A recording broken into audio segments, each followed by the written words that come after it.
먼저 우리 옆 사람과 같이 인사하겠습니다. 우리에게 함께 예배 드릴 수 있어서 감사합니다.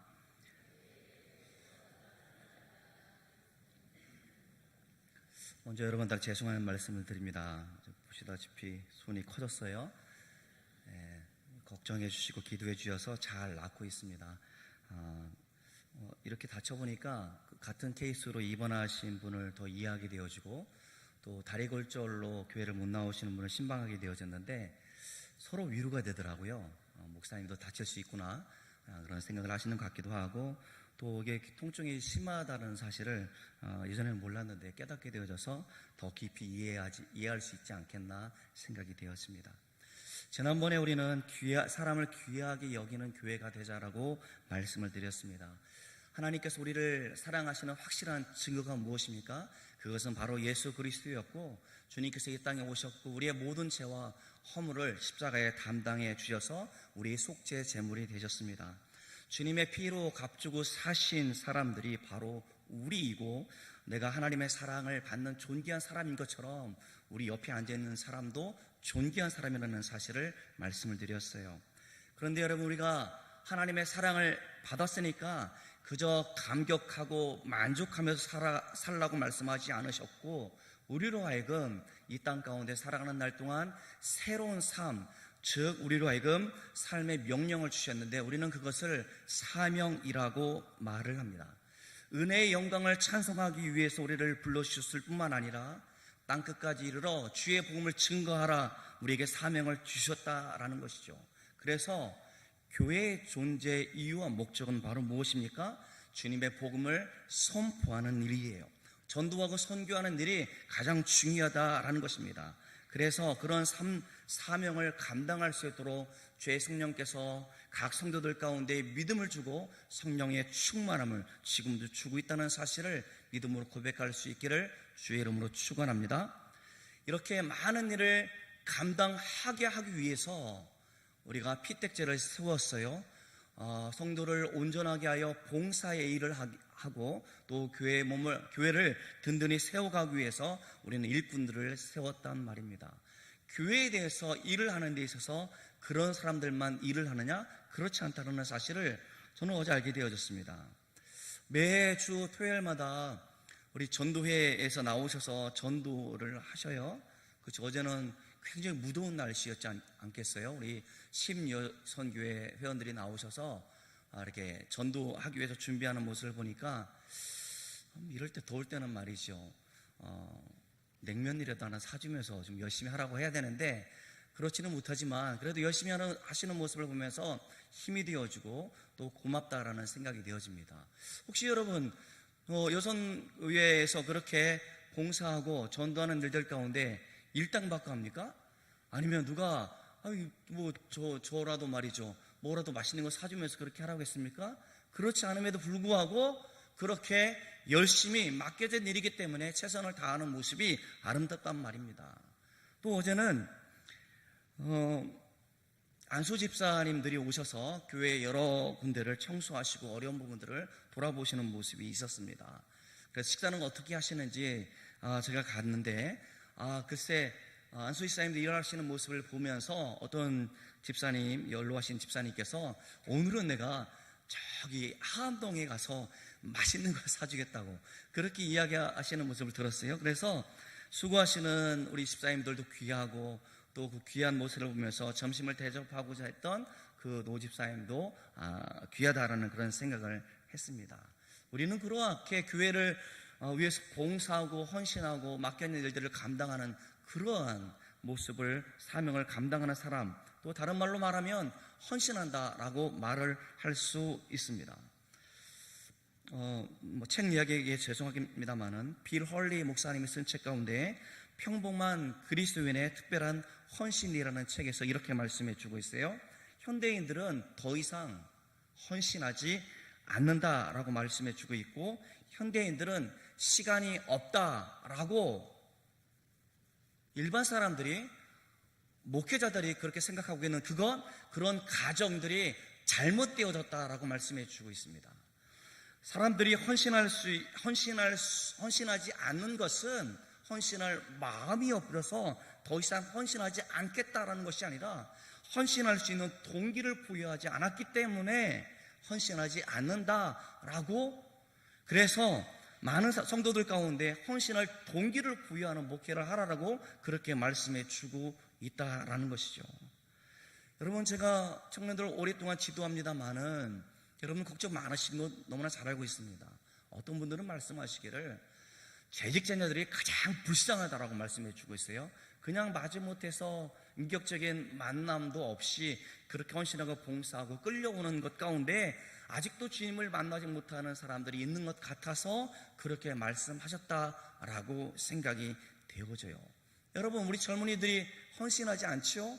여러분들 가끔 그런 말 하시잖아요. 제가 그런 말 하지 말라고 누누이 얘기하는데도 불구하고 하시는 말씀이, 우리 때는 안 그랬는데, 우리 때는 열심히 했는데 요즘 젊은이들은 안 그런 것 같아. 아니요, 여러분들도 그때 그랬어요.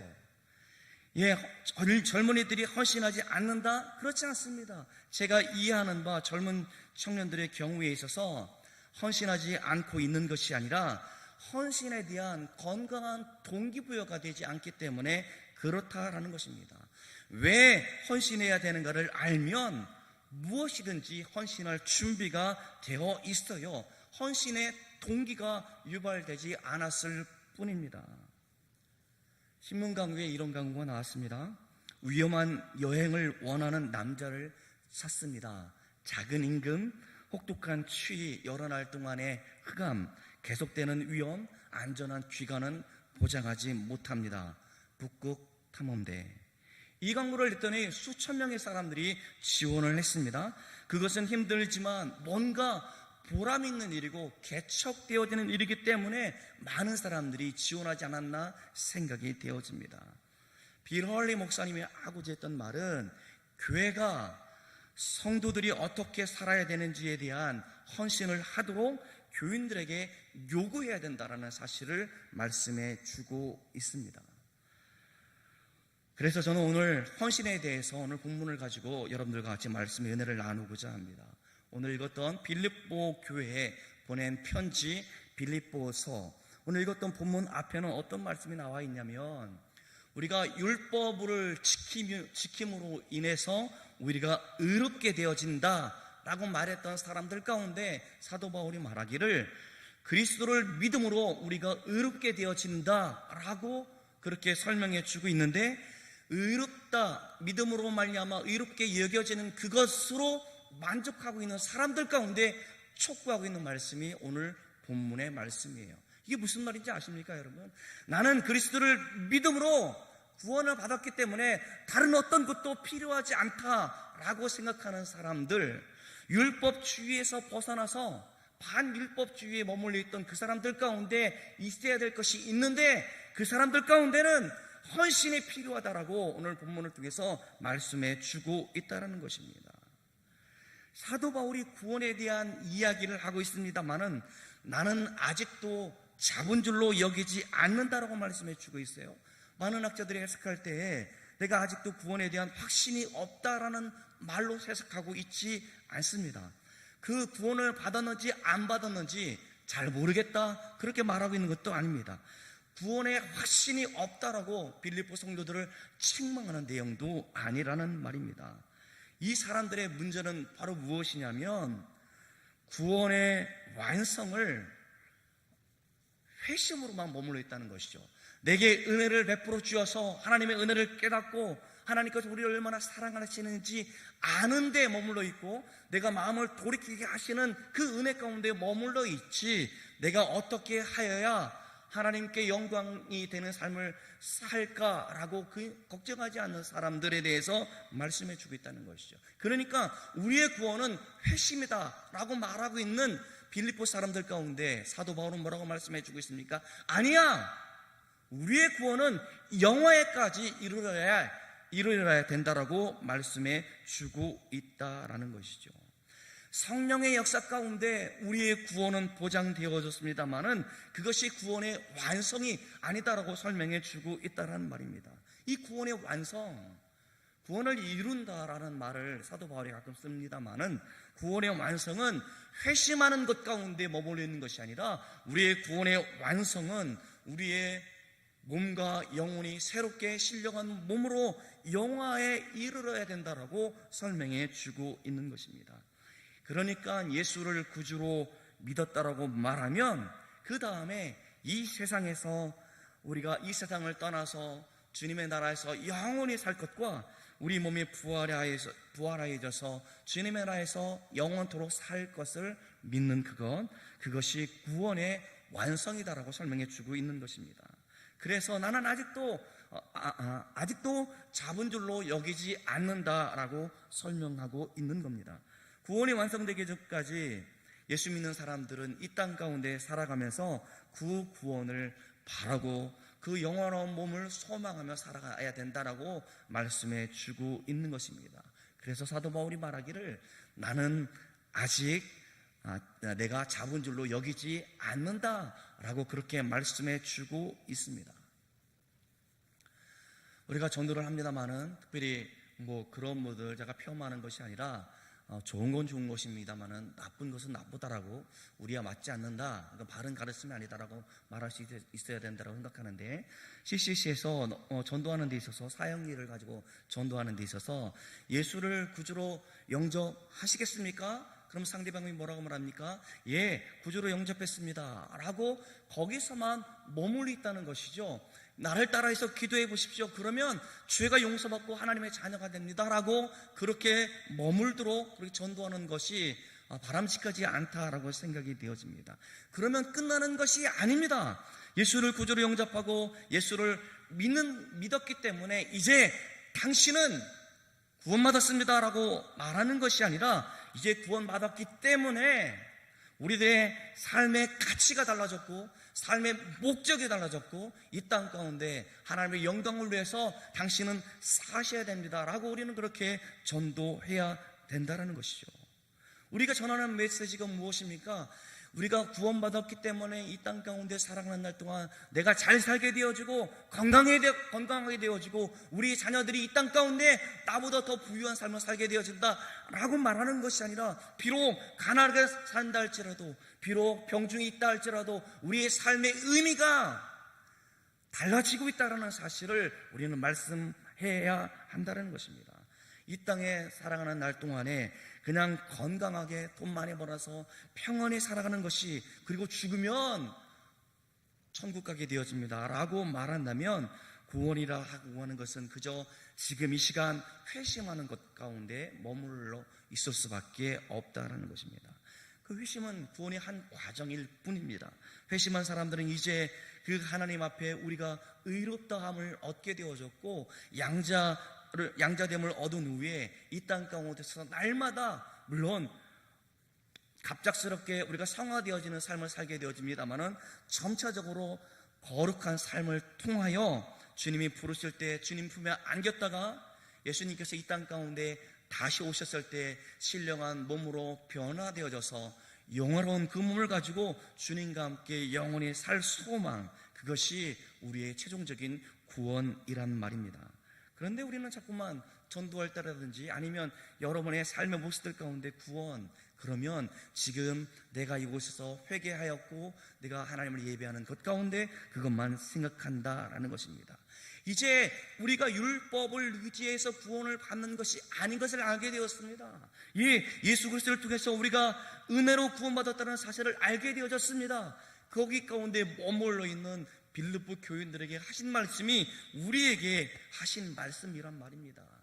다 이루었다 생각하지 아니하고 아직 잡은 줄로 여기지 않는다라고 말씀해 주고 있는 것은, 우리가 최종적인 구원, 영화까지 이르러야 된다. 그런데 그 영화의 삶에 이르기까지 우리는 어떻게 살아야 할 것인가? 그것은 그리스도의 제자로서 살아가야 된다라고 말씀해 주고 있는 말씀이 오늘 본문의 말씀이에요. 그러니까 그리스도의 제자로 살아가고 증인으로서 살아가야 되는데, 이를 위해서 사도 바울은 뭐라고 말씀해 주고 있는지 아십니까? 나는 뒤의 일을 잊어버렸다라고 말씀해 주고 있어요. 내가 율법주의자로서, 바리새인으로서, 납비로서 그가 누렸던 모든 것들, 그가 구원을 받기 위해서 할례를 받는다든지 율법을 지킨다든지 그러한 모든 것들을 더 이상 의지하지 않겠다라고 말씀해 주고 있는 겁니다. 제가 아는 집사님이 계시는데 그분은 총순장, 전국 총순장을 하셨다라고 본인이 얘기했기 때문에 저도 그렇게 듣고 있습니다만은, 그런데 문제가 뭔지 아십니까? 그분은 교회를 사랑하지 않아요. 예배 잘 나오지 않습니다. 어쩌다가 1년에 두세 번 나오시는 분이에요. 그래서 신방 가서 교회 출석을 잘 하기를 이렇게 권면하면, 내가 이래봐도 예전에, 그래서 그때 깨달았습니다. 아하, 예전에 뭐 했다라고 하는 건 그건 중요하지 않구나. 지금 하나님 앞에 바로 예배드리지 않는 그 모습이 너무나 마음이 아프다는 사실을 그때 알게 되어졌습니다. 여러분, 우리가 예전에 열심히 있었던 것, 그거 사도 바울이 말했던 것처럼 잊어버리십시오. 그거 잡으면 안 됩니다. 내가 예전에는 그렇게 열심히 있었는데 라고 생각하는 그 추억, 그 살인의 추억도 아니고 열심의 추억도 아닙니다. 그냥 잊어버려야 된다는 것입니다. 그것을 붙잡고 있으면 우리가 나아가서 헌신하지 못하게 되어지는 것입니다. 그것뿐인지 아십니까? 여러분, 우리가 실수 때문에, 어쩌면 상처 때문에 메어져서 하지 못하는 사람들이 많이 있어요. 저는 교회 성도를 바라볼 때, 우리 겉모습을 바라볼 때는 저분에게는 아무런 문제가 없는 것 같은데, 이렇게 신방하여 함께 기도하다 보면 어떻게 저렇게 아픔을 가지고 저렇게 의연하게 믿음을 지켜 많은 일을 감당할 수 있을까 숙연해지는 성도들이 많이 있습니다. 그리고 대부분의 많은 사람들이 나는 상처를 가지고 있다라고 말하는 사람들이 대부분이라는 사실이에요. 상처 없는 사람 없는 것 같아요. 저도 상처 받을까요? 안 받을까요? 그렇죠? 네. 저도 상처가 될 때가 있어요. 저나 여러분이나 우리가 모두 다 상처를 받는다는 말입니다. 그런데 여러분, 제가 만약에 이렇게 얘기한다고 합시다. 여러분, 그동안 얼마나 힘드셨어요. 좋은 교회 다니지 못하였고 좋은 목사님 만나지 못해서 그렇게 상처를 받았는데 이제 걱정하지 마세요. 저를 만났으니까 이제는 다 괜찮아질 거예요. 그거 새빨간 거짓말입니다. 저하고 일을 해도요, 상처 받습니다. 여러분이 그렇잖아요. 제가 일상 쓰는 예화 가운데 어떤 분이 목사님 저에게 좋은 교회를 소개시켜 주셨으면 좋겠습니다. 제가 교회가 너무 마음에 안 들어가지고 제가 많은 문제가 있어서 더 이상 그 교회를 다닐 수 없는데 정말 하나님이 기뻐하시는 그런 교회를 소개해 주십시오. 예, 그런 교회가 있습니다. 그런데 당신이 가면 그 교회는 또 문제가 생깁니다. 나는 그런 예화의 말씀, 이거 밝혀야 되는데, 그 예화의 말씀이라는 게 아니라 미국 목사님의 말씀인데, 그 간증 가운데 그런 이야기가 있었어요. 그러면서 하는 말이, 그런 교회가 있으면 나 좀 소개시켜 달라고 그런 말을 할 때, 어느 교회든지 문제를 안고 있고 그 문제 때문에 성도들이 상처를 받는다는 말입니다. 누구하고 일하든지 어떤 사람하고 일하든지 상처를 받을 수밖에 없는 것 같아요. 그동안 이상한 교회를 다녔으니까 이상한 사람들을 만났기 때문에 내가 상처를 받았는데, 이제 동산교회에 와서 여러분들이 이것에 왔기 때문에 상처가 없다고요? 그거 새빨간 거짓말입니다. 아니에요. 우리는 사람과 사람이 만나기 때문에 달라요. 기준이 다를 수 있고 취향이 다를 수 있고 방법이 다를 수 있습니다. 맞지 않기 때문에 주저하게 되고, 난 저 사람과 함께 할 수 없어 이렇게 말하기도 하고, 불현도 저 사람의 기질이 저처럼 말이죠, 확 내뱉는 말 때문에 상처 입기도 한다는 말입니다. 그러한 많은 문제들 가운데 있기 때문에 나는 아무것도 할 수 없다고요? 나는 헌신하고 싶지 않다고요? 아니에요. 그렇게 하라고 말씀해 주고 있지 않아요. 사도 바울이 그런 상처가 더 이상 없을 것이다 라고 말씀해 주고 있는 것이 아니라, 상처가 있다 손 치더라도 우리에게 맡겨진 사명을 감당하고자 헌신하라고 오늘 본문 가운데 말씀해 주고 있는 것입니다. 그거는요, 내가 기분 좋으면 하고 기분이 안 좋으면 안 할 수 있는 부분들도 아닙니다. 그거는 말이죠, 그냥 내가 힘들기 때문에 좀 쉬고 그냥 나중에 해야지, 그런 문제도 아니란 말입니다. 하나님 앞에서 우리의 마음을 돌아보아 우리에게 주어진 이 좋은 기회들을 선용하고, 교회에 보면 돌아볼 일들이 얼마나 많이 있습니까? 특별히 우리가 여름 성경학교 수련을 앞두고 있는데 봉사자들이 여러분 얼마나 많이 필요한지 아십니까? 자량하는, 운행하는 문제들, 아이들 밥해주는 문제들, 갑자기 많은 아이들이 오기 때문에 더 많은 교사들이 필요하지 않겠습니까? 그러한 모습들을 보면서 나는 교회를 위해서 내가 무엇을 할 수 있을까, 그런 마음이 우리 가운데 있어야 된다라는 것입니다. 바울이 말하고자 하는 것은 여러분 좋은 교회 만나십시오. 좋은 사람 만나십시오. 그러면 여러분 더 헌신할 수 있습니다 라고 말하고 있는 것이 아니라 그럼에도 불구하고 상처가 되어지고 우리의 뜻 가운데 우리의 마음의 교회가 하고자 하는 일들 가운데 마음에 들지 않는다 할지라도 뭐라고 말씀해 주고 있는지 아십니까?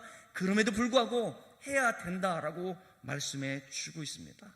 그래도 이 길을 가야 된다라고 말씀해 주고 있는 겁니다. 우리가 하나님 앞에서 헌신하는 사람으로서 살아가는 이 제자의 삶, 그것은 어떤 경우에도 포기할 수 없습니다.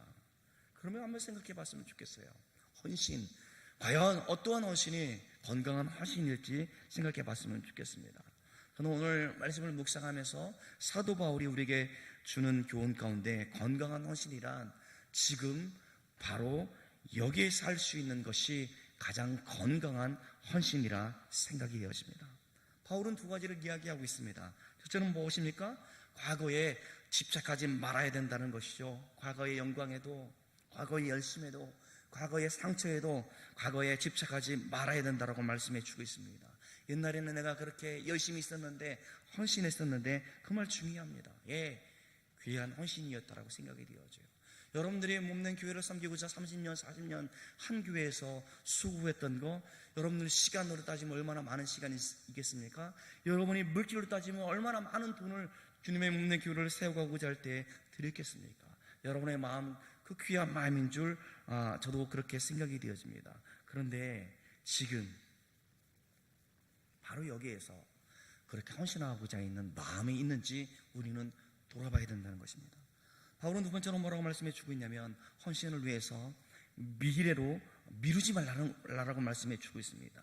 지금은 아직 아닌 것 같고 내가 좀 더 자리를 잡으면 우리 아이들이 좀 더 크면 나는 그렇게 헌신하겠습니다라고 말하는 그거 건강하지 않아요. 내가 비록 아이들 때문에 쩔쩔맨다 할지라도 그 아이를 중점하고 우리 주일학교 가서 봉사한다 할지라도 그거 귀한 겁니다. 예, 여러분 비록 우리 아이들이 잘 자라지 않아서 말썽을 피기도 하고 뭐 특성하게 되면 말이죠, 준우처럼 앞에 나와가 쫄쫄쫄렁 할머니 부르고 있는 그런 모습이다 할지라도 얼마나 귀합니까? 그렇게 할머니가 찬양하고 우리 아빠 엄마가 그렇게 교회를 헌신하는 모습, 그 아이들 가운데 좋은 영향을 끼치지 않겠나 생각이 되어져요. 내가 아직 자본줄로 여기지 아니하고 표대를 향하여, 더 나아가서 뭐라고 말씀해 주고 있는지 아십니까? 부름의 상을 향해, 다 같은 의미인데 그렇게 말씀해 주고 있어요. 계속해서 나아가야 된다라고 말씀해 주고 있어요.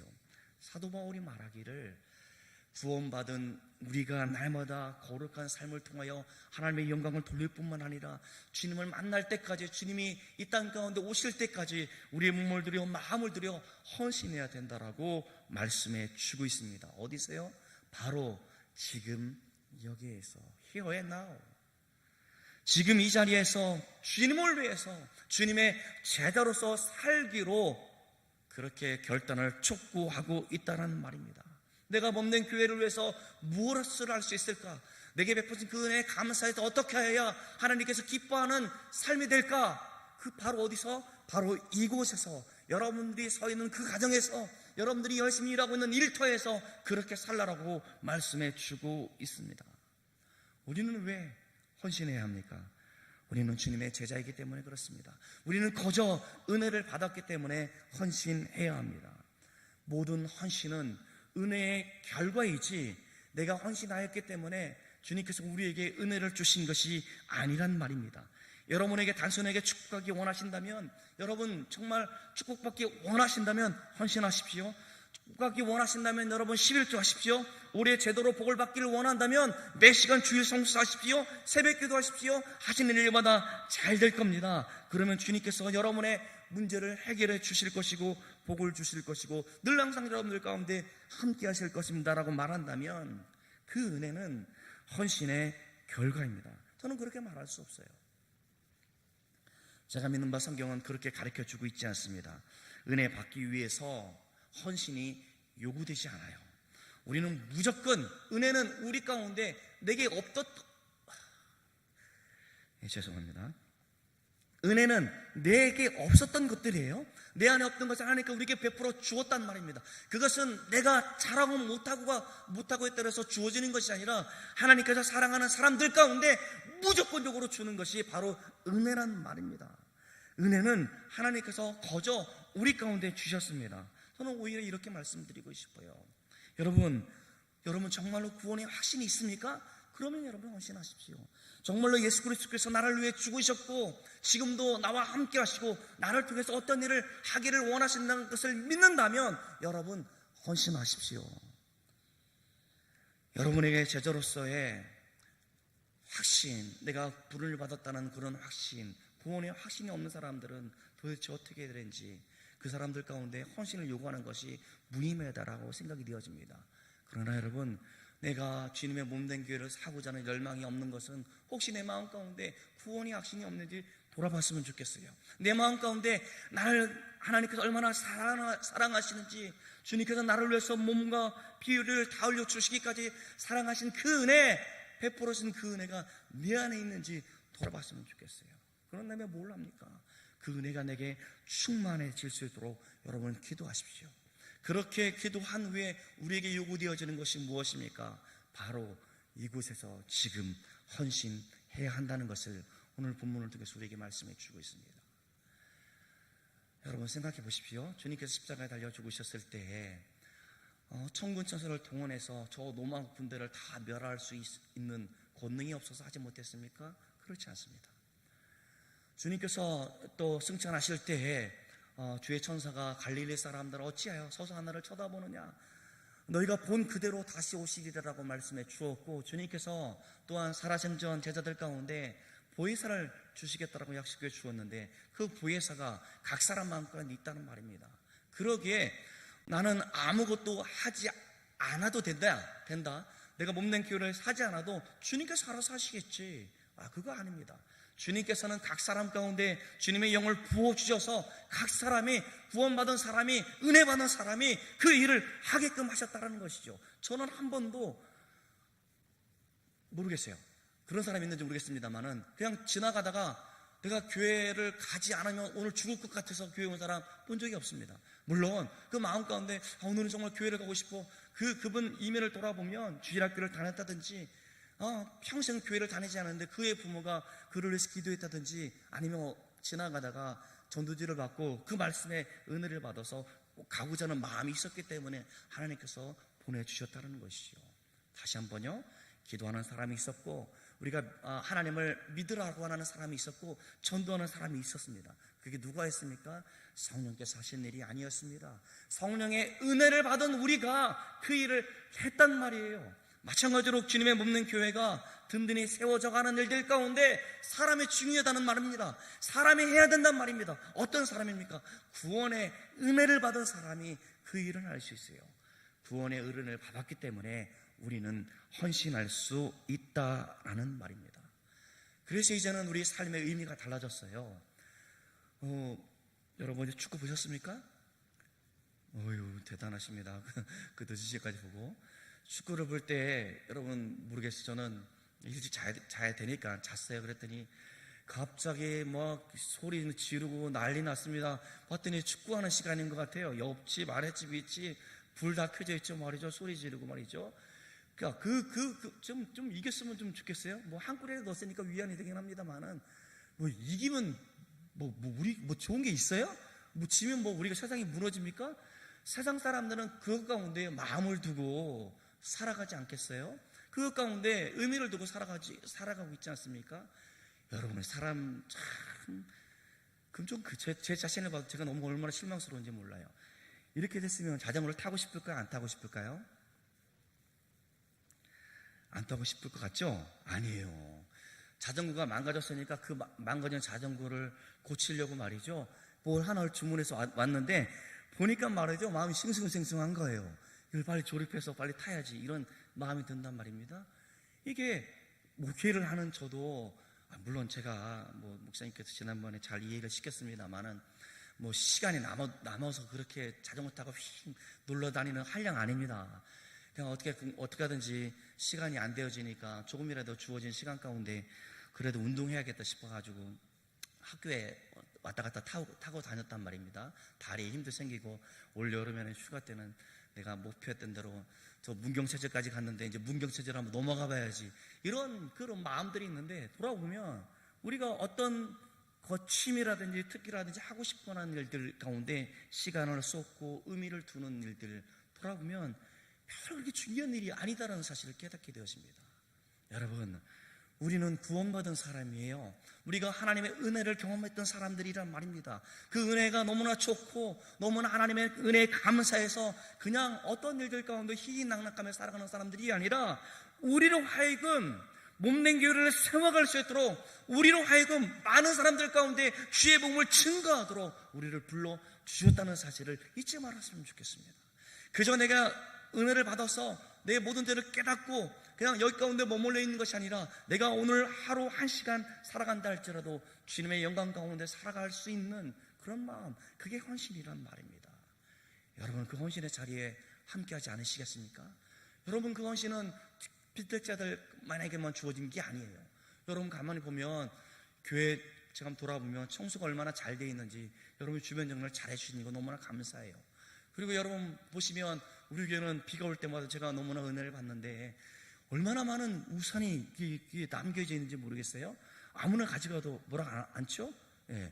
그러니까 그렇게 내 우산도 잃어버렸지만 가져가도 이렇게 그러한 모습들, 필요한 사람들을 위해서 우산을 내어줄 수 있는 그런 모습들, 선교회가 담당하는 날이기 때문에 와서 우리가 또 헌신하고 전도하고자 하는 그런 마음들, 그럼 헌신은 먼데 있지 않습니다. 지금 할 수 있어요. 그러면 할 수 있어요. 우리가 여러분 성경학교 후소년을 위해서 기도하는 것도 헌신일 수 있고, 우리가 봉사하는 것도 헌신일 수 있고, 아이를 돌아봐서 저 아이가 우리 교회에 나왔으면 좋겠다라는 마음으로 돌아보고 아이들에게 친절하게 해주는 것도 헌신입니다. 믿지 않는 자녀들을 위해서, 남편들을 위해서 기도하는 그것도 헌신일 수 있고, 우리가 땀을 흘리면서 우리가 맡겨진 일들을 사역들을 잘 감당하는 그것도 헌신일 수 있습니다. 그런데 중요한 것은 내가 예전에 그렇게 했어가 중요한 것이 아니라, 지금 바로 이곳에서 헌신한 그것이 중요하다는 사실을 여러분들 가운데 말씀드리고 싶어요. 그래서 오늘 사도 바울이 이런 말씀을 했어요. 내가 지나간 것을 잡지 않는다. 내가 표대를 향하여 부름의 상을 향하여 달려간다라고 말씀해 주고 있습니다. 그런 고백이 저와 여러분들 가운데 있기를 주의 이름으로 축원합니다. 기도합시다. 하나님 아버지, 감사합니다.